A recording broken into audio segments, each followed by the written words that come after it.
Hello everyone. आज हम फिर से आपके पास नया टॉपिक लेके आए हैं। फ़िटनेस से रिलेटेड रहती है हमारी सारी टॉपिक, बट आज हम अभी जो लेके आ रहे हैं वो न्यूट्रिशंस के ऊपर लेके आ रहे हैं। तो आनंद सिंह चौहान सर हमारे साथ फिर से जुड़ेंगे। तो चलिए अब हम चलते हैं आनंद सिंह चौहान के पास। सिंह चौहान सर हमारे साथ जुड़ गए हैं। तो मैं अभी जैसे बोल रहा था कि आज हमारा टॉपिक न्यूट्रिशंस के ऊपर रहेगा। तो हम पूरा न्यूट्रिशंस के लिए नहीं लेके आ रहे हैं टॉपिक, हम सिर्फ आज हम ये जानना चाहेंगे कि प्रोटीन्स का जो होता है, बहुत लोगों को कंफ्यूज रहता है कि प्रोटीन्स कितने टाइप के होते हैं, कौन सा प्रोटीन लेना चाहिए और प्रोटीन वर्क कैसे करता है। तो उसके बारे में हम आनंद सर से जानना चाहेंगे। तो पहले सुमित सर, पहले प्रोटीन के बारे में बात करते हैं। जो प्रोटीन का वर्क क्या है बॉडी में। मैक्सिमम लोगों को बस एक ही चीज़ पता है कि प्रोटीन मसल डेवलप करता है, लेकिन प्रोटीन केवल मसल डेवलप नहीं करता, प्रोटीन हार्मोन्स भी बनाता है। प्रोटीन ऑक्सीजन को हीमोग्लोबिन के थ्रू सेल्स में भी पहुंचाता है। प्रोटीन ऑर्गन्स भी बनाता है, प्रोटीन सेल्स भी डेवलप करता है, प्रोटीन मसल्स भी डेवलप करता है, और प्रोटीन हीमोग्लोबिन में भी प्रोटीन रहता है जो हीमोग्लोबिन को बनाता है। तो प्रोटीन के ये काम होते हैं। और ये तो हो गए प्रोटीन के काम्स। अब हम ये जानना चाहेंगे कि कौन सा प्रोटीन बेहतर रहता है और कौन सा प्रोटीन बहुत जल्दी काम करता है हमारे बॉडी पे। सुमित सर, उससे पहले मैं प्रोटीन सप्लीमेंट्स जो है, डाइट फूड है, उनके बारे में मैं डिटेल बताना चाहता हूँ कि प्रोटीन एक्चुअली प्रोटीन पाउडर बनते कैसे हैं और वो कौन से बेस्ट हैं। तो सबसे पहले प्रोसेसर होता है मिल्क का। मिल्क से बनता है वे प्रोटीन, जिसमें हाई लैक्टोज होता है। अब लैक्टोज का मीनिंग्स मैं आपको बता देता हूँ। लैक्टोज का मीनिंग्स होता है कार्बोहाइड्रेट, शुगर। तो जो वे प्रोटीन में होता है हाई लैक्टोज होता है। तो वे प्रोटीन लेना मेरे हिसाब से मेरे को सही नहीं लगता, क्योंकि उसमें लैक्टोज होता है। उसका एक प्रोसेसर होता है जिससे वो कॉन्सनट्रेट बनता है। उसको माइक्रो फिल्टर कहते हैं। जो एक माइक्रो मिली के पॉइंट होता है, छोटा सा छेद होता है, जिससे ये फिल्टर होता है। तो लैक्टोज की क्वांटिटी कम हो जाती है, तो वो फिर बनता है वे कॉन्सनट्रेट। उसमें लो लैक्टोज होता है।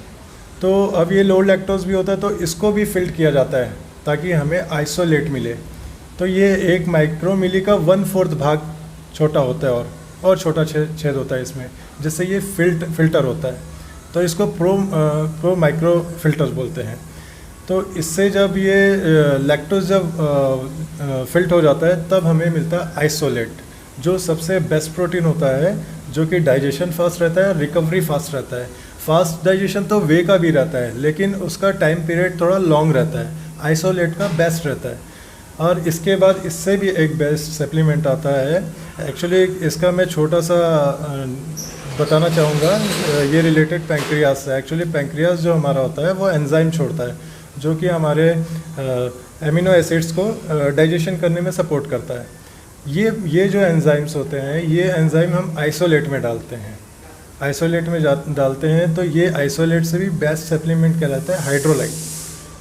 तो ये सबसे बेस्ट सप्लीमेंट में काउंट होता है, लेकिन मेरे हिसाब से ये थोड़ा कॉस्टली जाता है और आइसोलेट थोड़ा कम कॉस्टली रहता है। तो मेरे हिसाब से सबसे बेस्ट जो सप्लीमेंट होता है वो आइसोलेट होता है, क्योंकि इन दोनों में 19-20 का डिफरेंस रहता है। ये कुछ जल्दी डाइजेशन और रिकवरी का काम करता है, ये थोड़ा सा कम करता है, लेकिन वे और कॉन्सनट्रेट थोड़ा लॉन्ग समय लेते हैं इसको डाइजेशन लेने में, इन दोनों के बेटर। और फिर इसमें एक आता है ब्लेंड सप्लीमेंट। तो ब्लेंड में क्या होता है, कंपनी कभी कभार कॉन्सनट्रेट मिक्स कर देती है, कभी आइसोलेट मिक्स कर दी, कभी हाइड्रो मिक्स कर देती है। तो बहुत सारे मिक्सअप होते हैं। मेरे हिसाब से ये नहीं लेना चाहिए, क्योंकि ये सारी चीज़ मिक्स है। इसमें कोई क्वांटिटी कम तो कोई ज़्यादा। या तो आप आइसोलेट लो या हाइड्रो लीजिए, या दोनों का मिक्स लीजिए। दोनों अगर ब्लेंड अगर मिक्स मिल रहा है आइसो और हाइड्रो का, तो ओके है, बेस्ट है। मतलब प्रोटीन में सबसे बेहतर जो है वो आइसोलेट प्रोटीन है। सर मैं आपसे एक और प्रोटीन के बारे में जानना चाहूँगा, जो कि केसिन प्रोटीन होता है।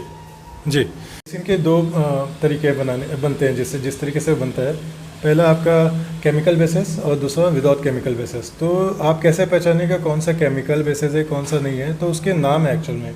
जो केमिकल बेसिस है उसको कैल्शियम केसिन लिखाया रहता है। यानी आप कैल्शियम जब प्रोटीन लेंगे तो उसके इंग्रेडिएंट में देखिएगा कैल्शियम केसिन लिखाएगा।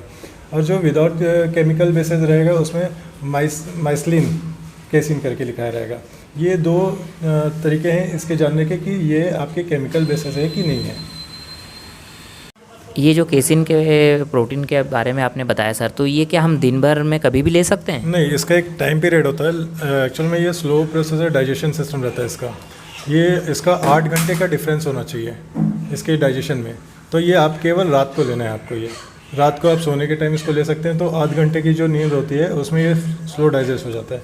तो बेस्ट टाइमिंग है उसका रात को लेने का। तो मतलब सबसे जो बेहतर प्रोटीन होता है वो होता है आइसोलेट, और जो केसिन होता है वो रात के लिए ज़्यादा बेटर रहता है, क्योंकि 8 घंटे में आप बता रहे हैं डाइजेस्ट होता है, स्लो डाइजेस्ट होता है, तो वो रात के लिए ज़्यादा बेहतर होता है। और मैं ये जानना चाहूँगा आपसे, वेजिटेरियन कितने बार ले सकते हैं प्रोटीन और नॉन वेजिटेरियन कितने बार ले सकते हैं? वेजिटेरियन को कम से कम उनके जो जनरल एक्टिविटी है या स्पेसिफाइक एक्टिविटी है उसके ऊपर डिपेंड करता है। जैसे एक जिम वाला बंदा अगर वो वेजिटेरियन है तो उसको कम से कम 4 से 5 बार उससे कवर करना पड़ेगा, क्योंकि वो एक्चुअल में क्या होता है कि लीन प्रोटीन हमें वेजिटेरियन में नहीं मिलती। उसमें मिक्सअप मिलता है, कोई कार्बोहाइड्रेट या फैट इंक्लूडेड मिलता है, इसलिए लीन प्रोटीन नहीं मिलती, इसलिए उसको 4 से 5 बार लेना पड़ेगा।